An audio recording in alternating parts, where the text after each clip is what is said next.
In the winter, when we were traveling, we didn't build sod houses, we built snow houses. In Canada, they call them igloo, but here in Alaska, we call them apuyak. We'd do a day of travel, and then we'd make a apuyak.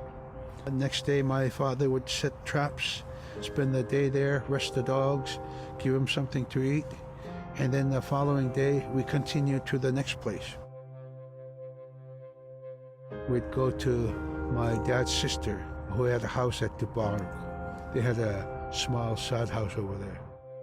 We didn't have to do anything. We just visit with them, and my dad and his sister were glad to see each other, and they'd talk away while us kids played outside or go to sleep. By the time we get back to our home, my father would leave us with our aunt or with my grandmother, and then he'd start on his trips and go check his trap line. We were not into 8 to 5 kind of time, you know. We're in a total different kind. We're in ecological time.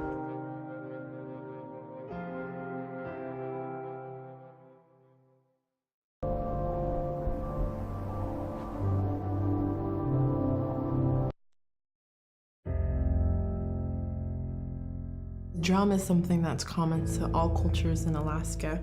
All cultures have a drum that may have some stylistic differences or differences in the materials that it's made, but it's still in recognition of life and vitality. And the drum mirrors the heartbeat. And when you continue drumming soon, it will be in line with your heartbeat, because that's what it's supposed to be, the heartbeat of the community, and it symbolizes vitality.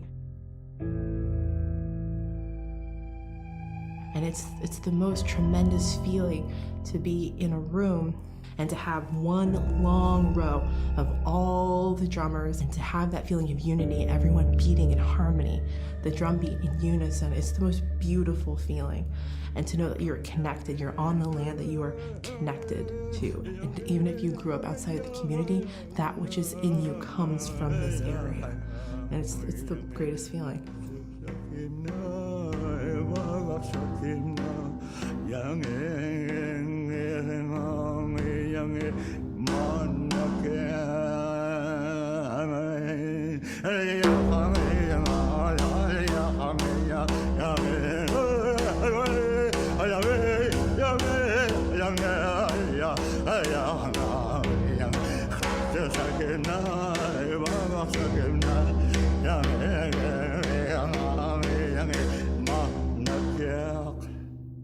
Man, I went at it and look what happens. Oh.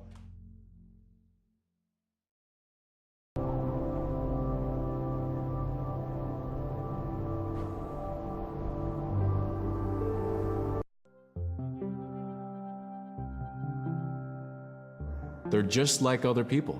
They just happen to be very small and extremely strong. These are stories that are common throughout Alaska. It's normally that people are in a size from your elbow to the tips of your fingers, and they possess superhuman strength. So they may be tiny, but they can carry a whole caribou. And if you go up north and you talk to a number of the people in the community, they'll talk about having seen the little people. There's a place at home that we know, but we don't profess it to anybody. But it's not like the boogeyman.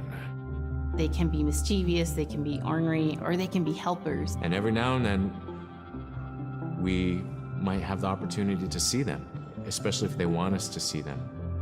The fact that it's across Alaska really tells you something about our history and how we interacted with nature around us.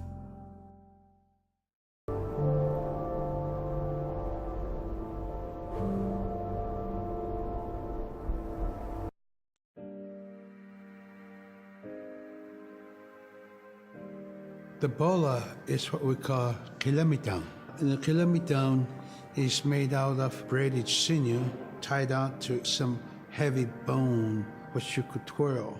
In my case, we're catching ducks.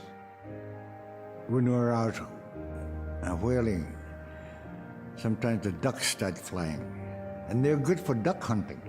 You know, if you're a whaling crew, you can't make too much noise, so you can't use a shotgun for getting some duck soup handy, you know?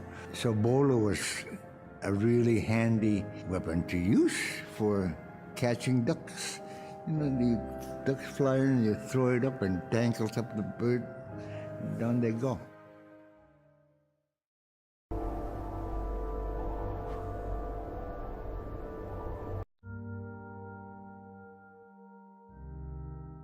The scaredest I've ever been, I was 12 years old.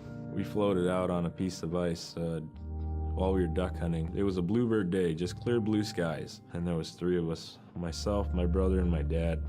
Next thing you know, we see this dark, dark shadow on the ice. We look and it goes behind us.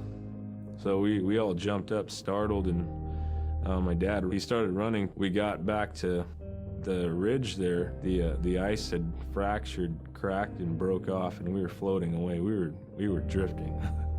It was close enough to where my dad would have made it. He stopped and he thought about throwing us across, and if one of us was on the other side, we would be split up. So he stopped, and he just so happened to have a cell phone on him. 911 didn't pick up. That's the worst feeling in the world right there. 911 did not pick up. So he left a message because they record their calls. Once he had relayed that information, his cell phone died. That was the scariest moment I've ever had in my life. We were floating away and I thought we were left for dead. He kept calm during this situation. He's bringing out everything positive in this case. You know, I'm crying, my brother's freaking out. It went from clear blue to dense, dense fog. Within a couple hours, we heard the chopper flying around, so they must have gotten our message. We thought we were saved, and then the chopper sound went away. So we lit some of the sled on fire. It's plastic. We thought black smoke in the fog would create some kind of marker. Chopper pilot had mentioned when we got rescued, you could see a glow in the fog, and he slowed down there, and sure enough, as soon as he slowed down, we got within visual. That was definitely the scariest moment of my life, was floating away and not knowing what the outcome was going to be.